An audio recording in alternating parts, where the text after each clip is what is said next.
चर्चा करने का अवसर मिला। आज देश में बहुत ही अलग तरह का वातावरण है। जो जो हमें पढ़ने का अवसर मिला, जो जो हमने शिक्षा पाने का प्रयास किया, उम्मीद तो ये थी कि ज्ञान प्राप्ति के बाद हम अपनी गुलामी की बेड़ियों को काटेंगे।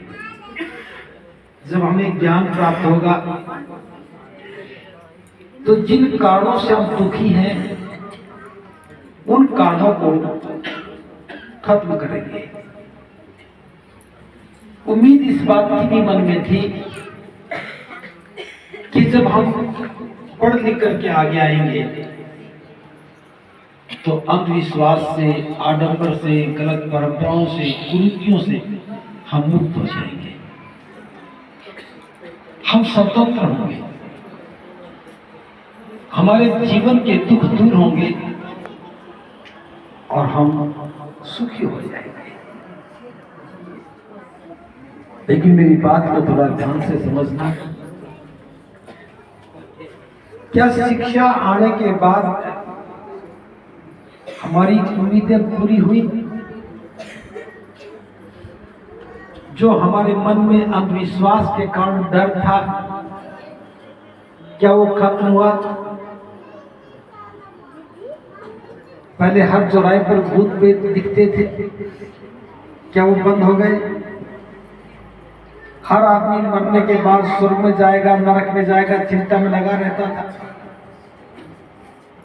आज भी इसी चिंता में लगे रहते हैं। कोई आएगा कहेगा कि तुम्हें स्वर्ग में लेके जाऊंगा, कोई कहेगा कि नहीं चलोगे तो नरक में जाओगे। आज भी महिलाएं बड़ी उम्मीद से जीवन की शुरुआत करती हैं। मेरा बेटा बड़ा होगा, पढ़ेगा, पढ़ लिख करके नौकरी करेगा तो मेरे दुख दूर होंगे। अभी इस बात की भी चर्चा हो चुकी है, जिन महिलाओं के बेटे पढ़ लिख करके मास्टर बन गए, डॉक्टर बने, इंजीनियर बने या बड़े अफसर बने, क्या उन माताओं के दुख तकलीफ दूर हो गई?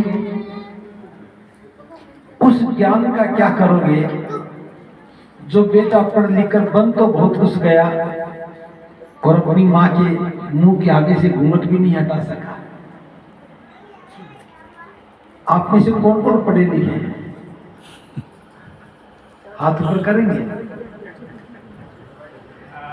क्या आपको ये बात समझ में आई कि मुंह के आगे पर्दा होने से तकलीफ आती है? मैं जो आज बता रहा हूं, इस बात को थोड़ा ध्यान से समझना। बच्चों को शांत रखो, आप मत बोलो, बच्चों शांत हो जाओ। हमारे इस कार्यक्रम का उद्देश्य क्या है?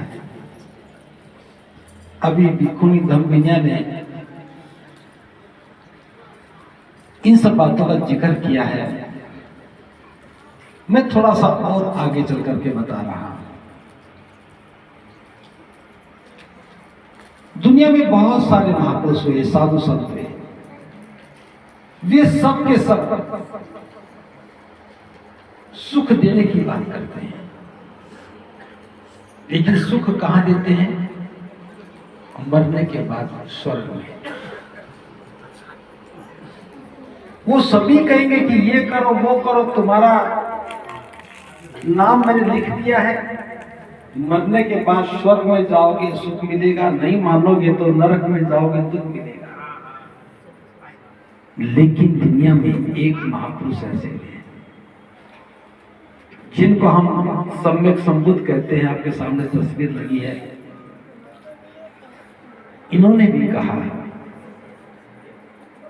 कि मैं तुम्हें जो मार्ग बता रहा हूं, रास्ता बता रहा हूं, ये रास्ता जीवन को सुखी बनाने का रास्ता है। बुद्ध ने कभी नहीं कहा कि मरने के बाद सुखी बनाऊंगा। मेरी इस बात को गंभीरता से समझेंगे तो समझ में आएगा, दुनिया के जितने भी धर्म हैं, जितने भी धर्म हैं, वो एक ही बात कहते हैं, तुम अच्छे काम करो, ऊपर वाला खुश होगा, तब तुम्हें सुख देगा। अच्छे काम करो, तुम्हारे अच्छे काम करने से ऊपर वाला खुश होगा, तब तुम्हें सुख देगा। अब हमें ये नहीं पता कि ऊपर वाला खुश कब होगा। सामने बैठा हो तो देख ले, पड़ोस में हो तो पूछ ले, दूर हो तो टेलीफोन भी कर ले। अब सारी उम्र करते रहते हैं और सुख आता ही नहीं। क्या हुआ, किसी की शादी में गीत गा के नाच दिए, वो कोई सुख थोड़ी ना है। जीवन के दुख दूर नहीं हुए, जिनकी बीत जाती है, उम्मीदें बनी रहती हैं, कारोबार चलता रहता है। लेकिन बुद्ध ने क्या कहा? बुद्ध ने कहा, तुम जो भी कर्म करोगे उसी का तुम्हें परिणाम मिलना है। अच्छे कर्म करोगे तो सुख मिलेगा, बुरे कर्म करोगे दुख मिलेगा। तुम्हें मिलेगा, अभी मिलेगा। किसी के कर्म ऐसे होते थोड़े दिन के बाद सुख मिलता है, किसी के ऐसे होते तुरंत मिल जाता है। जैसे उदाहरण के लिए बात कर रहा हूं, कोई व्यक्ति चोरी करता है। चोरी अच्छा कर्म है, बुरा कर्म है? बुरा कर्म है। हो सकता है कि चोरी करते ही पकड़ा गया, उसको उसी समय सजा मिल जाएगी। कुछ में हो सकता है कि चोरी करने के 10 साल बाद पकड़ा गया हो, फिर सजा मिलेगी, लेकिन चोरी की तो सजा मिलेगी। ऐसे ही अच्छे कर्म है। आप अच्छे कर्म करोगे तो कुछ कर्म ऐसे तुरंत फल मिलता है, कुछ ऐसे होते बाद में मिल जाता है, कुछ ऐसे होते बहुत बाद में मिलता है। तो बुद्ध ने जो कहा वो इसी जीवन को सुंदर और सुखी बनाने के लिए कहा। बुद्ध की बात बहुत अद्भुत है,